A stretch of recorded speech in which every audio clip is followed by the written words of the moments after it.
Welcome Hey, to another episode. The bar is ankle high. We back, kind of. Better or worse. I'm Katie. I'm Garrett. And this week's episode, we didn't remember to do a Patreon shout out last week, so this week's episode, probably for the best, given that topic. Yes. Oh, yeah. That's a good point. See, yeah. it worked out. But we're back to our regularly scheduled ADHD topics, I guess. Yeah. So this week is dedicated to our Patreon, Donna Smith. What's up? Hey, I have seen your question about micropenises. And beefing. Your commentary. I beef upon you. I lay my beef at your feet. Oh, that was so funny. If you haven't tuned into our Patreon, man, you're missing some good, completely unregulated conversations. Speaking, though, of Patreon, we have decided to add some different tiers. It used to be just a single tier for $5 a month. But we added 2 more tiers. So now on Patreon, you can join our $2 tier for $2 a month. What are they called? They're called the toe rings. Love it. 5 stars. Our toe ring tier for $2, which I just now noticed all the alliteration. Oh, yeah, that's true. But in any event, I love alliteration. That's how I name everything. So, I mean, I love it personally. If you don't like it, don't be a toe ring. I don't know what to tell you. Don't be such a toe ring about it. If I say it with conviction, it'll make sense. So yes, for $2 a month, you get, high fives if you happen to see us in public, but also, you get access to our monthly horoscopes that are totally legit and not at all completely made up. And if you see us in public and try and give us a high five, the sheer panic comes first. And then when I register what's happening, then you will get a high five. That's true. Yeah. You have to approach Garrett slowly from the side like a wild animal. Yep. Or like shake food at me like you do like a cat. Like pretzels. Shake some pretzels and hummus at me and it's a different conversation. Yep. It's like the opposite of Hansel and Gretel. Yes. But it's Hansel and Garrett. Yeah. Oh, yeah. That's good. So then our second tier is our $5 anklet tier. You get the horoscopes. You also get our bi-weekly Dysfunction Junction episodes, polls that go along with that. And on things that we can't agree on. Yeah, so $5 anklets. So yeah, you get your monthly fake horoscopes, the bi-weekly Dysfunction Junction episodes. You get your sticker.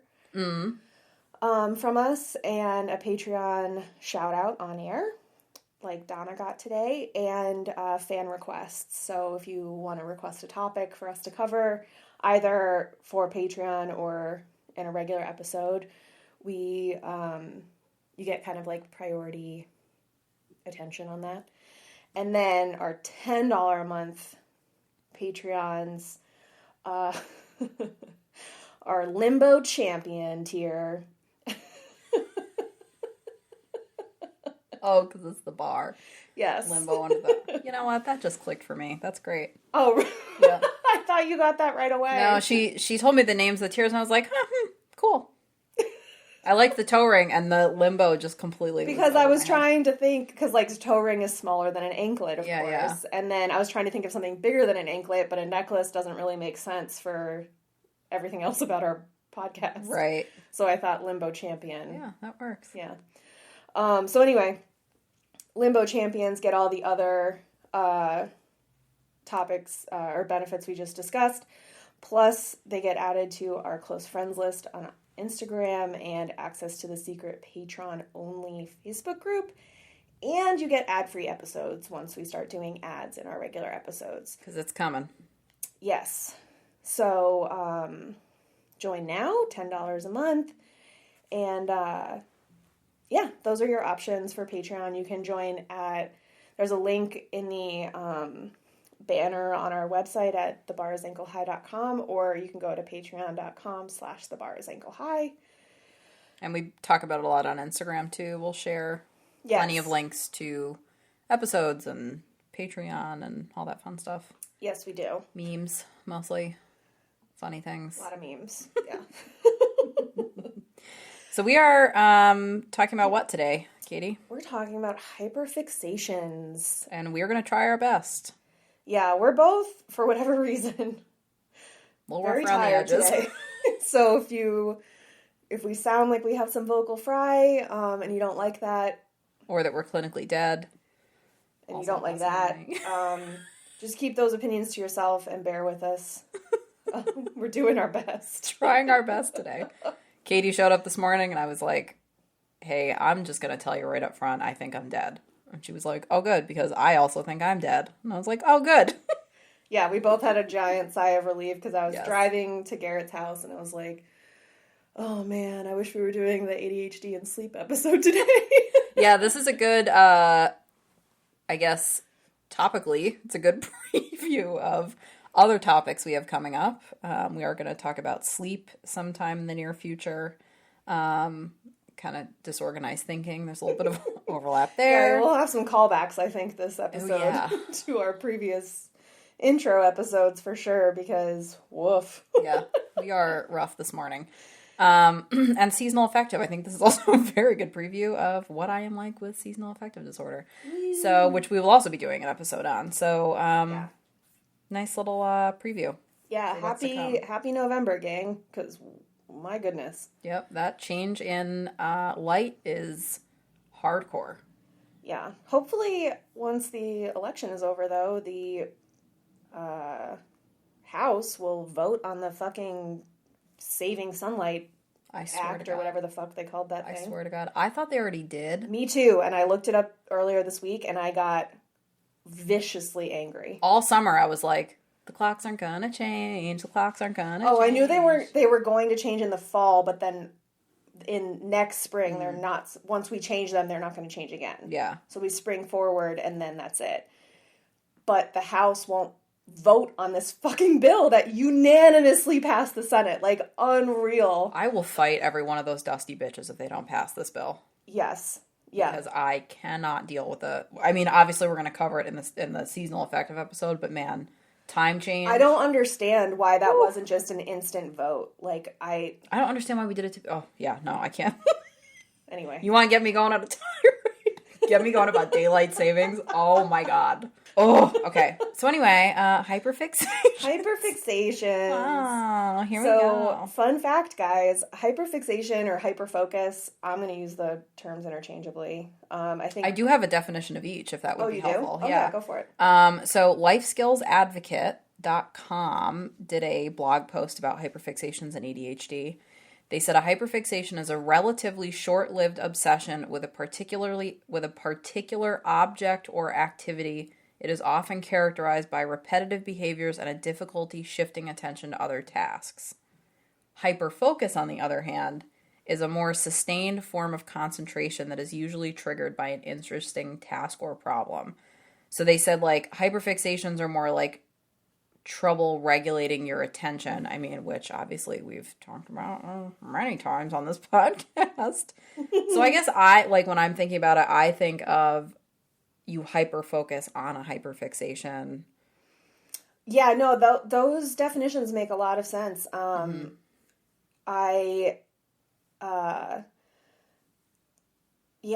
I can hyper-focus at work. Yes, yeah, I'll hyper-focus for hours. I can also hyper-fixate on the Chernobyl disaster and, like, just eat up any content I can find on that. What were those, like, they were, like, sextuplets or something? There was, like, a whole bunch of those kids in Quebec, that story. Oh, where they were, like, given to a hospital or something? Yeah, and that was wild. That was a crazy story when I found that. Yeah, so we both tend to, like, want to hear something crazy, and then we send each other whatever the crazy story was, and then we both fall down the rabbit hole of reading about it. Yeah. Yeah, I think of hyperfixation like an activity. Yeah, like when I get really into cross-stitching. Yeah, or like intermittently. Food or clothing items. And then hyperfocus, I usually think of like something that sometimes, if you really usually at work, sometimes with cleaning too, I'll really like fall into it, and I just like lose track of time. And lately it's been OneNote. I'm just really obsessed with OneNote. So that's a great ADHD tool, by the way, Microsoft OneNote. Yeah, we're not sponsored by them yet, but No, I will but take man, Bill Gates' money. Give me that. Anytime. Yes, I will say whatever you want about OneNote. Give me all your microchip injections, Bill Gates. Because... Oh yeah, you want to test a vaccine on me, and I'll talk about OneNote? Sure. Yeah, by all means. I'm actually getting my booster tomorrow after my test. I got mine this week, at the same time my flu shot, and wow. Maybe that's why you're tired. Yeah, you know what? Things are... See, I don't have that excuse. I'm piecing things together now. I came into work on Wednesday and I was like, I'm struggling. This is rough. But anyway. So yes, hyperfixations versus hyperfocus. Yeah, I had, so mine didn't differentiate between them, my sources that I found. And most of our sources today are going to be anecdotal because this is kind of like emotional dysregulation. There's not a lot of hard data. Yeah, and actually hyperfocus/hyperfixation are not official symptoms of ADHD in the DSM. Right, but we all know. We all know the truth. So yeah, I found this article that was analyzing different studies. The name of the article was Hyperfocus, the Forgotten Frontier of Attention.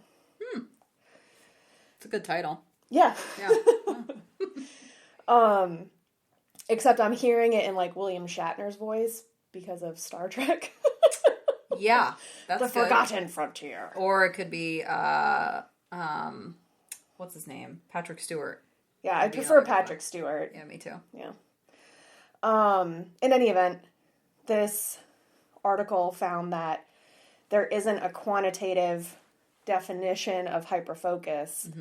So it's really difficult for researchers and clinicians to actually study hyperfocus because there's no... It's so individual. Right. There's no official definition, so they can't determine, for example, like what can be considered interesting to the person because it is so individual. Yeah, dopamine blasting is really a very individual thing. Right. How long do you have to be engrossed in the task for it to be considered a hyper-focused task? It's definitely like a moving target. Yeah, that makes sense. For sure. Yeah. And does the task need to produce enjoyment that is like a video game where it doesn't necessarily accomplish anything? Like, there's no real world, like, quote-unquote benefit to playing the video game? Or can it be something like completing your homework or doing work deadlines and stuff like that? Now that you mention it, yeah, I guess all of mine are... this is freaking me out to say because I feel weird about it, but all of mine are productivity based. Right. So... Oh, God. Do I not allow myself enjoyment? Oh, my God. Okay, I'm sorry. Continue. I'm going to have my existential crisis in silence. Well, so in this article, they determined, but they also analyzed hyperfocus and hyperfixation in the context of people with ADHD, schizophrenia, and autism spectrum disorder. Okay, so lots of neurodivergence included in... Yes. And it seemed like the studies into ASD and schizophrenia, the authors of this article came up with 4 criteria or features of hyperfocus that are consistently reported across conditions. 1, it's characterized by an intense state of concentration or focus. It's unrelated to external stimuli, and external stimuli do not appear to be consciously perceived, sometimes reported as diminished perception of the environment. Yep, that's accurate. 3, the task has to be fun or interesting. And 4, task performance improves during the hyper-focused period. Yeah, so I think, again, mine are not, I mean, there's enjoyment in them, in my hyperfixations, but... Yeah. They're also serving a purpose. I think it also ties into our poor planning episode where we talked about that horizon metaphor, where it's the idea of like, okay, I can see what's on the horizon and I am focused on that so much and getting to that point on the horizon. Yeah, it's like a short-term version of that almost. Right. Like, so I'm focused on that. That's what's interesting to me. That's what my goal is. And because I can actually, when I'm hyper-focused on something, perceive what the goal is, which is the issue with poor planning and ADHD, is that we have difficulty in that forward imagination land. And, like, regulating that. Right. So that is what's feeding your dopamine receptors, is the idea of like, I can see this goal and I'm going to get it and I can do it. And like that kind of thing. I think also probably the reason that a lot of our hyper focus is related to productivity things is from masking, because we were diagnosed so late. Yeah. I mean, when we talked about, like hyperactivity, we talked about that. That's how I described it as toxic productivity, which I really was limiting to I guess that's how my my hyperactivity manifests usually is I'm cleaning or organizing or tidying or something. Not being able to sit still, but now that I'm thinking about it, like all of my hyperfixations pretty much, there's like an end goal to them. I'm doing it because I'm getting fulfillment from it, but I think that there is also definitely an element of like toxic productivity to it, and that I'm not playing a video game. I'm playing something that I have something tangible at the end of it, or I'm doing something, you know, there's definitely a desired outcome as opposed to doing something because I enjoy it. I do them because I enjoy them, but also because I have this outcome. Yeah, there's a measurable product at the end of it. Like when I get hyper focused, I didn't realize that. Yeah, like I thought of it a lot when I was reading this of your garden. Yep. Because like it not only like as it relates to your hyperactivity, I think it is a way to get out that energy, keep your hands busy, distract your mind. It's kind of quiet, like nobody really bothers you while you do it. Yep. Theoretically. But then you get to see it grow, and then once it's productive, it's like a reward that you worked for, but you can also kind of walk away from it. Like you aren't tied to it forever. Yeah, no, and I think the other good thing is it's because there's always something to do. So it's a good thing that I always have like on the back burner, that when I have that agitated feeling because I feel like I need to be doing something and I can't sit still, again, call back to our hyperactivity episode. Or excessive activity. I don't remember how we were summarizing it, but I think it was excessive. 7, I think. Yeah, one of them. It's something that I've like always got available to me as an option to keep myself busy when I'm feeling like I need something to do with my hands or I'll explode. Casual. You know, little things like that. It's kind of like when you get that feeling that you have to get the weird out. Yes. If I don't do it, I'll explode. Totally. Allegedly. Did you go on WebMD at all? I feel like I did, but I didn't. Okay. So WebMD I thought was actually like a pretty concise way to like think of it, actually, that didn't involve self-diagnosing yourself with cancer. Self-diagnosing yourself. I'm good at words. Look, we told you guys that we were tired. A diagnostic, self-diagnosing diagnostic tool. To diagnose yourself when somebody else won't diagnose you. We're just Andy Dwyer here today, that's all. Who's gonna put oil in my car? The coffee pot exploded because somebody tried to make ramen, and it's a mess. I don't know what happened. How am I gonna pay the mortgage bill on my apartment? It's questions like this. That's my favorite Andy Dwyer moment, by the way. They had that playing at the nail salon yesterday, and it was the episode where they merged with Eagleton. Yeah. And, Parks and Rec? Mm-hmm. Yeah. And, I'm thinking Andy Bernard. Oh! My bad. Wrong Andy. Yeah, Sandy Dwyer. That too. Yep. Yeah, no, it was the merger episode where what's his face? Billy Eichner. Oh, yeah, Craig. Yeah.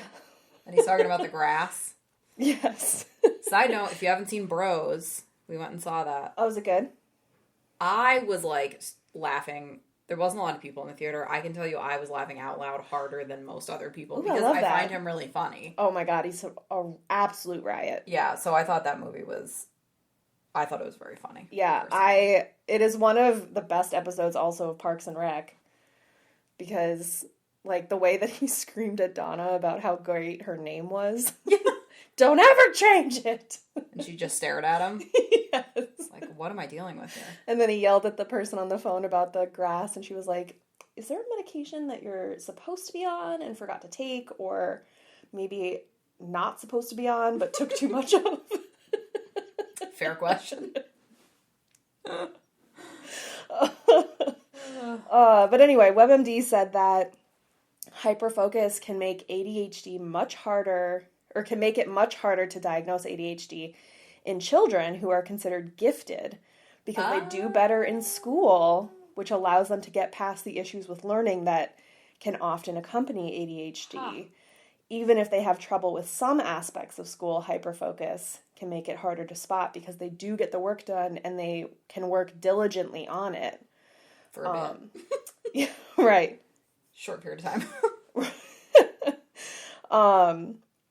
But yeah, that I thought was like, oh, well, that's why I was 34 when I got diagnosed. Yeah, that's interesting. That's really interesting. And WebMD also noted that it's thought to be caused by the dopamine deficiency in our brains that makes it difficult to, quote, switch gears and take up a boring task that might be necessary. Yes. Because ADHD people have brains that are, quote, drawn to activities that give instant feedback. Which makes sense. And you know, we've talked about how ADHD, one of the, like, theories is it's not at a deficit of attention. It's you have trouble regulating your attention. Correct. Which is what this is. You're hyper-focusing because you can't regulate, okay, I have 5 things I need to do today. Yes. But I have this one thing that I'm enjoying doing, so I'm going to spend the whole day doing this instead of managing my time. Yes. Yeah, this is like a highlight reel of all of our episodes it so is. far. Which really surprised me in researching it. Yeah. Like, I didn't realize, like, the Venn diagram of symptoms at this point is becoming just a very tight circle. It's like that kaleidoscope, like what was that called? The spirograph. Yeah. It's the spirograph where everything is just overlapping. Yeah. I also found an article on themighty.com. Did you go there? Was it what to know about ADHD and hyperfixations? I don't know. Might be. I have a snippet from them that says ADHD behaviors are not binary, like good or bad, but they exist on a spectrum. Mm-hmm. So a hyperfixation can be a positive thing when it's focused on productive tasks. And it also says that even during these periods where you're doing something productive, you have to be cautious not to become so hyper-focused on it that you lose track of everything happening around you, like eating or going to the bathroom. Yes. Yeah, I think I was reading the same article because it also noted that adults and children hyper-focus in order to de-stress and self-soothe. Yeah, I read that a lot of times this appears in conjunction with a lot of neurodivergence diagnoses, and that it really is used as like a coping tool for a lot of people. Like, I know I definitely like kind of self-soothe with hyperfixations. Mine tend to be seasonal also. Yeah, totally. I'm not big on like picking something up and dropping it aside from like a season change. Mm-hmm. Yeah. I get that way a lot of times with like TV shows, frankly. Like I can sit and watch, every free moment I have will be a new Real Housewives season that I like missed the whole season of. So I'm just binging like 20 fucking episodes. Yep. And like that's all I care about. Or like it's not all I care about, but it's the only thing that I'm interested in watching. The way that I wrote it for myself when I was reflecting on this is I will fixate on things, and I spend my time when I'm not working on that trying to figure out how to fit in time to do it. So even if I'm doing something else, if I'm like, okay, I have to do dishes, or I'm cooking or whatever, I'm in the back of my mind in one of my, 6 different dialogues that are happening between me and imaginary. The different SpongeBobs that are running around your brain on fire. Yeah, all the SpongeBobs that are burning files in my head. One of them is always like, okay, if you do this and this and this, and you finish this by this time, then you can go do the thing you want to do. I do tend to hold myself hostage with boring stuff. Oh, yeah, I do that. In order to do the fun thing that I want to do. Oh, yeah, yep. Sometimes. Sometimes it works. Sometimes it works, and sometimes it doesn't work because... I'm too smart for my own good, and I know it's a lie. I know that I can just do what I want. I do that sometimes, too. I would say I am more likely to continue to pile on things. Okay, I'll just do this. Okay, let me just do this. Okay, let me just do this. And I'll tell myself, do 2 things a nap, because I'm not a napper, and I will, try and force myself to do it. Cut to it's 6 o'clock, and I'm like, well, I've gotten done all the things now, and I'm too tired to do anything else. Yes. And it's too late to take a nap. That frequently happens to me. Not necessarily even to take a nap, but if I'm like, okay, I just need to do, 2 loads of laundry, put those away, vacuum, clean out the litter box, clean the kitchen. Take the trash out, and then I can go golfing. Yeah. And then by the time I finish all that, it's 3 p.m. Yep, and now it's too late. In October, November, starting your round of golf at 3 p.m. is a bad time. Yes. You're not going to get in 18 holes, I can tell you that. You're going to have a bad time. It's one of those things where, then I get to that point, and I'm like, well, now I just sit here like a zombie, like Colin Robinson sitting in his room just staring at the wall. And I just start taking a hammer and knocking holes in my wall. I don't even know. It's almost like I'm agitated somehow, but it makes me feel better. I don't have taking a hammer to the walls as one of my To be fair, I haven't tried it, so... You know what? That's a good point. I haven't tried it. Not that I plan on starting, but... The day is young. Yeah. There is time. Remember that agitation you were talking about? I think one thing that is important with hyperfixations is kind of checking in with yourself and making sure that you have a healthy balance, that something's not interrupting your daily life, it's not harming you. I think... Because that same article discussed, addiction? Yes. Yes. And how a hyperfocus or a hyperfixation can feel like an addiction. Yes. It's overwhelming your thoughts. It's all you're thinking about wanting to do. You want to know what one of the examples was that they gave in an article? It was from totallyadd.com. They were talking about hyperfixation. Uh-huh. So they said, when you mix your fix in this conversation about addiction and hyperfixations, when you mix your fix, which is in quotes, of whatever your addiction is, then your emotions start to swing, and you have, physical symptoms that make you feel that agitation. When you mix your fix? When you miss your fix. Yes. Okay. I had to think about that. I'm like, it wasn't mix. I was mix it with what? Are we talking about food now? Cut it with some Molly and you're fine. That's it. Don't do that. That wasn't a recommendation. I have a list of things on how to counteract hyperfocus. Oh, cool. No. No, I prefer to just let them dominate my life. I did say that I have a tendency, because mine are seasonal, so the season changes. I have I think I'm realizing now, my body kind of freaks out when the seasons change. I get the hit of dopamine because I'm like, all these things that I love to do this time of year, and I load my calendar up, and then I panic, and then I do nothing for a month, and then the season changes, and I start all over again. Cool. So yeah, coping tools I think would be great. Would be great. So one of the first ones I think is actually more if you, listener, love somebody who has ADHD or neurodivergence, they recommended starting a dialogue about the behavior if your loved one is stuck in a hyperfocus. No, thank you. Adults may not realize that they're fixated on something, so just having a validated conversation even if you're just asking them like, hey, what are you working on lately? Like, kind of help them get it out of their system by over talking about it a bit. Buckle in because I'm about to info dump on you. Right, exactly. Because then it also can help you clear your own mind to like vomit out that information and have space for the other things that you do like need to get done. Yeah, I don't even require prompting for that. I mean, if you get me going on a rip, then right, it's just a matter of like getting going, and because I know that I don't often like I don't just like spontaneously start talking about something that I'm super into. Oh yeah, no, it's really just my spouse I info dump on. Yeah. You're walking through the room and I'm on one right now, so guess what? I'm about to hear a lot of facts. A lot of plans. And then whoops, scrolled up by accident. They also recommended setting timers or deadlines for yourself. So, like I mentioned earlier, like hold the hyperfocus item hostage.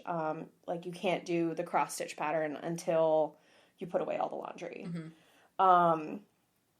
And just pick that one thing that you need to get done and then reward yourself rather than like what we do where we just keep holding it hostage and we go to an extreme. And then I feel tension because I never get to do what I want to do. Right, which is my next point. Completely cutting off the pleasurable activity doesn't solve the problem of hyperfocus. Yep. It's kind of like in dieting and food restriction when you say, like, I can never have pizza again. All you're doing is thinking about pizza. Yeah. When you finally allow yourself to have pizza and you turn into Violet Beauregard. Yeah. Oh, yeah, that too. Yeah. One of the things I am kind of working on now is I'm trying to, because I notice a lot of things for me are seasonal, I'm trying to create, like, seasonal checklists for myself so that I feel more like I have a plan going into something. Like, I just realized, man, I have to wash, like, our winter coats, hats, gloves, and if I had a checklist of stuff, like, hey, remember, every fall, you have to do this. Oh, you don't do that in the spring when you put them away? No, I don't think. I think I usually wind up, I'd rather wash it before because then I'm just going to wash it again before and it's a down thing, so it's just like a whole, and I think that's part of it too, is it's like a whole thing. Yeah. So I think if I had a list, so that's what I'm working on now. I'm developing different lists for myself, like, you know, a few times a year you're going to have to check in, do I need a new bra? Which, like, or am I going to wait until this bra has holes in it? Do I need new socks or do my socks have holes in them? That's the benefit to, you know, hint, maybe, having a planner in a binder format where pages can be clipped in and out if you have, like a semi-permanent to-do list that you just move from year to year in your day planner. Yeah, I have started, I guess a little ADHD win, started using dry erase boards everywhere, and they are so much more effective for me than I was using Post-it notes previously. Yeah. And knowing that I can take care of it. I used to there's enjoyment in removing something off the board, the same that I get from crossing something off the list, but I'm not then cluttering myself with paper, losing things. So I just got one for our fridge. So I've been working on my seasonal list on the fridge of stuff I need to do, which has been helpful. Nice. And it declutters my brain, which is always my top priority. For sure. Another recommendation is once you realize you're in a hyperfocus, move around, like as simple as just changing your body position. Like if you're at work, for example, and you realize like you haven't gotten up to pee in a few hours or had a sip of water, which happened to me a lot this past week, then you can like very simply like stand up and sit back down or like recross your legs or just get up and go to the bathroom. Like just take those 30 seconds to a minute of your time and like reset so that you're not totally breaking out of getting work done, but you're also giving your brain a signal that like other things are happening. Yeah. Just like, sometimes I'll step outside and get sunlight and fresh air, ideally, for a few minutes. And if you know, like, there's a project that you have to get done, like reorganizing your island, for example, set like benchmark goals for that project and then take a predetermined type of break when you reach that goal. I think I am getting much better with, I used to be very, well, I guess hyper-focused with it. When it would come to like something I wanted to get done around the house, I would spend a whole day working on it. I would get overwhelmed at like 2 o'clock in the afternoon, and then I would like lose steam and then like half-ass the rest of it. Yeah. So I'm same. starting to get better with working on things, chipping away at something instead of trying to do it all at once. And being nicer to myself about it, and being like, you don't have to, no, there's no deadline. Like, Yeah. you can take your time to get something done. Something I've noticed, especially on the weekends when I'm doing stuff around my apartment, is that almost like regardless of whether I feel hungry, I do have to stop and eat lunch at like 12 or 1. Mm-hmm. And that gives me the opportunity to like reassess how I'm doing on whatever my tasks are for that day, Mm-hmm. and then set a plan for the rest of the day. That's true. Yeah, And I do tend to do like also a check-in. forces me to feed myself. Yes. Because I have no problem eating lunch at work, but on the weekends, I'm real bad at regular meal times. Yes. Yeah, sometimes it's like, oh, are we eating a full dinner at 4 o'clock? Yeah. Did we not eat all day, so now we have to eat a full dinner at 4 o'clock? Yeah, that's super common. Yeah. So, yeah, I've gotten a lot better at setting those things, but I like the idea of like, kind of, even if you're just like mentally saying like, okay, once I paint this wall, I'm going to take a break, sit outside for 10 minutes, whatever. And then Attitude Mag noted that adults can find jobs that provide public accountability along with more immediate and enjoyable consequences. And that can be ideal for people with ADHD. And that article, I don't know where the number comes from, so like full disclosure, this could be completely made up by Attitude Mag, but they said that 35% of people with ADHD are self-employed by the time they're in their 30s. And that figure is far higher than the neurotypical population. Yeah. That's interesting. And then they had this quote that said, I coach baseball, notes Sears, and I always put kids with ADHD in as pitchers and catchers. As pitchers, their ability to hyperfocus helps them focus on the target, and as catchers, it heightens their awareness of the batter. Kids with ADHD make great hockey goalies for the same reason.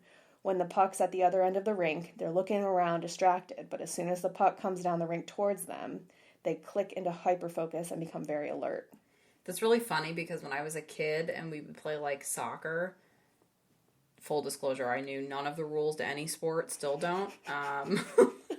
But I always wanted to be the goalie because I could mentally fuck off most of the time and then just pay attention for a little bit. Anything where I didn't have to run the entire also that rink or course or field, I was on board with. So what about hyperfixations with food? Do you get food hyperfixations also? Yes, actually, I'll eat something until I hate it. That was one of the first things that made me realize that I have an issue with hyperfixation.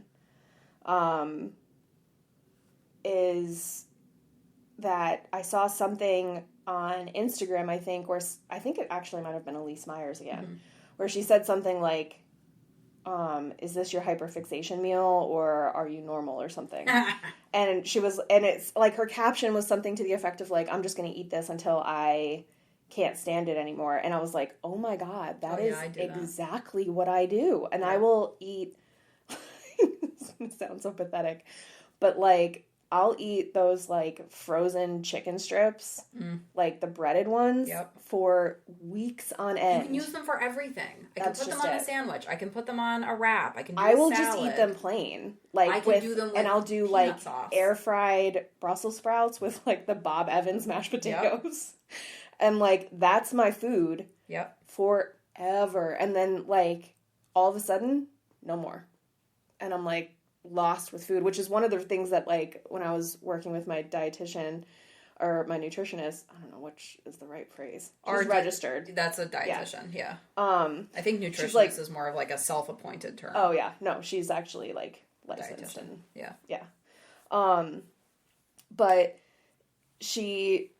I was like, you know, I was doing overnight oats for a while and loving it, and then I'd bring my overnight oats to work for breakfast, and I will just starve myself until lunch rather than eat the overnight oats, no matter how hungry I am. Or I'll eat my lunch for breakfast and then skip lunch because I like, would rather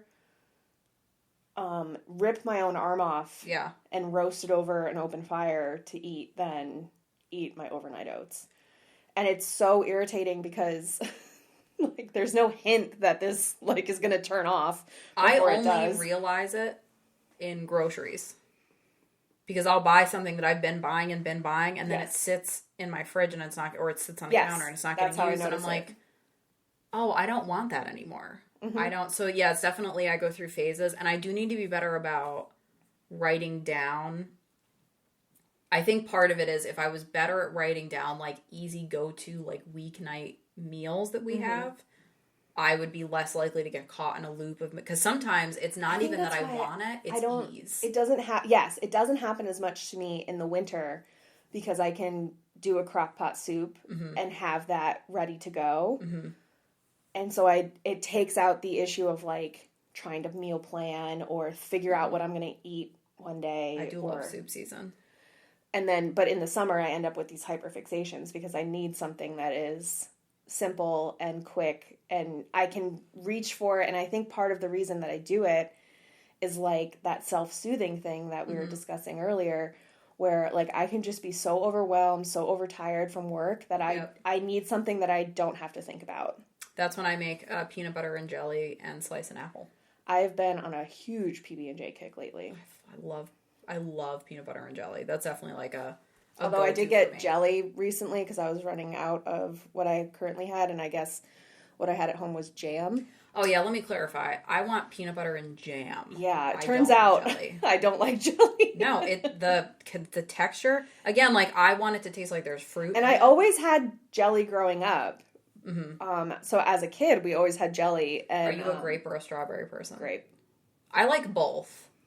I would rather have, if I'm not going to have grape, I want like a darker berry, like raspberry or blackberry. I don't want strawberry jam. See, I don't like raspberry jam on a PB&J. Strawberry is definitely my go-to. But I also really love fig jam on toast. That's another one that I'm a big fan of. I'm also, I will never get sick of the feta pasta TikTok trend. Oh, God, that is so good. It's just the most, again, I could have a podcast just about this feta pasta because I'm so obsessed with it. Yeah, totally. I make it a million different ways, and it's just like an easy, simple, quick. And so easy to like bulk up with like extra vegetables. Like the blistered tomatoes are delightful. But like whatever I have in the fridge. Adding in, broccoli, green beans, Brussels sprouts. Yeah. Yep. Anything. Mushrooms. And then it's, oh yeah, I've done it with mushrooms. It's so good. But then it's also like it's excellent hot or cold. Like you can use it as like in the summer as like a pasta salad base or like I've had it and then like added in like a vodka sauce. And you know what would be good is pesto. If you added pesto to I've done that too. Man. Because it ends up just being a base to whatever. So like whatever like sauce you want to put on it. And you could do orzo, rice, pasta. It's so good, and you can even do it like dip bread into it. It's so good. I've actually we did that. We did that, as an appetizer. Oh yeah, it's almost like I've had this thought before. I don't know who thought of that, but that's a great idea. Oh my god. And like I said, working clothing. Memory. Look at that. No goldfish. And I do with clothing too. Like, and again, especially in the wintertime, I'll have like 4 items that I can't stop wearing that I literally wash and then put right back on. That's what I did. Was it last winter or late winter, maybe early spring, where I got those 5 sweaters from Target? Because I got them in like every color. Yep. Because I was like, I fucking love this sweater. This is perfect. I can wear it to work. It's like slouchy, so I can wear it when I feel like I'm potato shaped. And yep. If I'm bloated, guess what? It works. If I'm not bloated, guess what? It's cozy and works. Yep. Perfect. Yeah, no, they were like $20 a piece, and like, yeah, I got 1,000 of them. Yep. And then this winter, you're gonna be like, I hate that sweater. I never want to wear it again. Who bought this? Now my thing is quarter zips. Guess what? I do it with music too. Like I will listen to something until I hate it. I didn't realize that was an ADHD thing, but yeah, frequently, I've done it for years, since I've been a practicing attorney, so at least 8 years. I find one song I like and will listen to it on repeat for like 8 hours straight. Yeah, you abuse it, and then you decide you hate it, and you never want to hear it again. Because it turns into like this background noise thing, but it's varied enough that like I don't go to sleep with it or whatever, but like, yeah, like I have a couple songs that are just like comfort song, and like, so like a Brothers Osborne song with like a 3-minute guitar solo. You could have been speaking a different language to me right now, and it would have been the same thing. They're a country band. Side note, funny story. I have a friend who is Spanish speaking and was speaking to her daughter in Spanish. I think they were at a birthday party, and another child at the birthday party. This is honestly one of the funniest things I've ever heard. asked her why she was speaking Minion, and I just sent me. She told me that, and I was like, scream laughing. So to this other kid, it sounded like dooby-doo. Yes. To him, she was speaking the same thing as a minion in speaking Spanish to her daughter. Oh, and the dad God. had to clarify, like, it's because you're speaking Spanish and he just doesn't understand it. So he is assuming as a toddler that you're speaking minion. That's precious. But I hope that your friend's going to be a minion for Halloween. Oh, God, it's so funny. I hope not, because worst costume, terrible.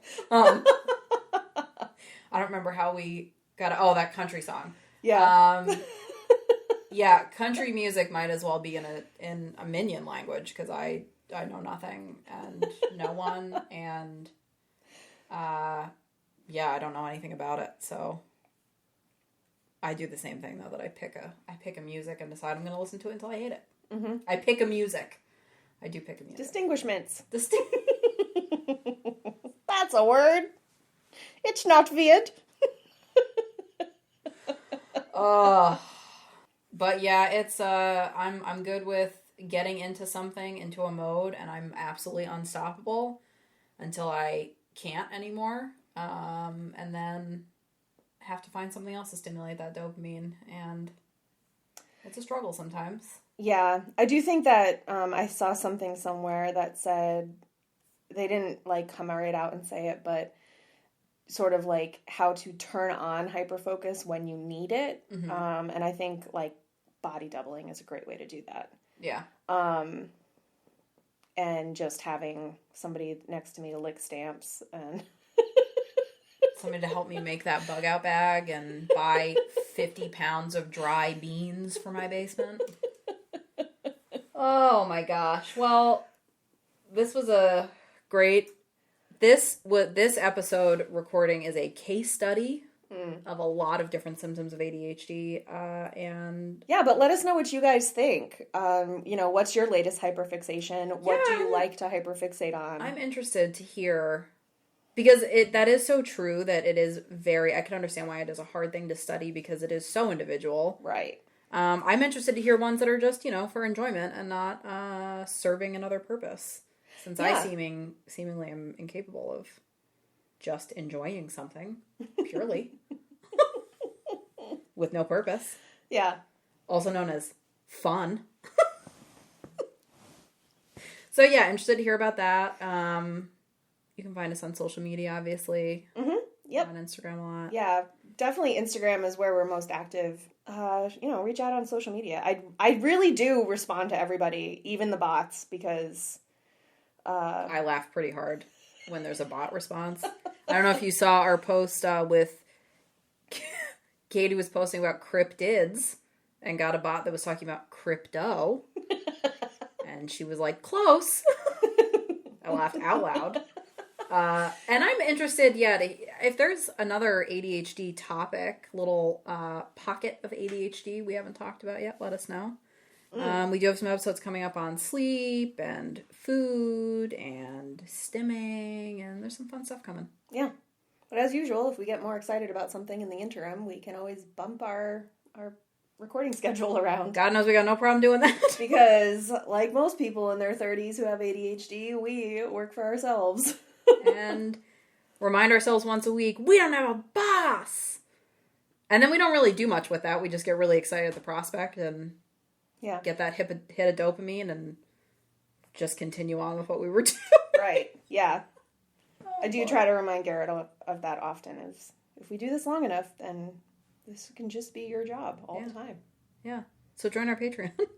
Yeah, join our Patreon. Help us become self-employed. Share us with everybody you know. Tell us topics you want us to cover. And even if they're not ADHD related, as you saw, we took a little bit of a ADHD break for Halloween. So if you liked that kind of little palate cleanser of topics, I hope you did. I liked it.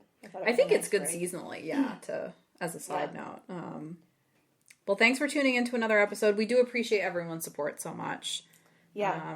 We get so much great feedback, and it's just makes me feel warm and fuzzy. It does. It makes my brain tingle with joy. Yeah. Emotional dysregulation, something. Anyway, so tune in next week. We will see you again next Thursday. See you next Thursday. Oh my goodness. Every week, sorry. Can't help myself. And, remember to go for a walk. And try a new hyperfixation that's good for you, but also fun. And be kind to yourself because the bar is ankle high. Bye. Thanks for tuning in. We'll be here next Thursday with a brand new episode to delight your brain juices. In the meantime, the best way to support us is to leave us a 5-star review on Apple Podcasts, Spotify, or your favorite podcast streaming platform. You can keep up with us during the week on Instagram and Facebook at The Bar is Ankle High and on Twitter at Ankle High Pod. If you want even more ankle high hot takes in your life and have a few dollars to spare, consider joining our Patreon at patreon.com/thebarIsankleHigh. We post bonus episodes there full of our karaoke attempts, Am I the Asshole discussions, and wondering how we even managed to survive this long. Patreon subscribers also get exclusive access to our secret Patreon-only Facebook group and get added to our close friends list on Instagram. Until next week, remember to be kind to yourself because the bar is ankle high.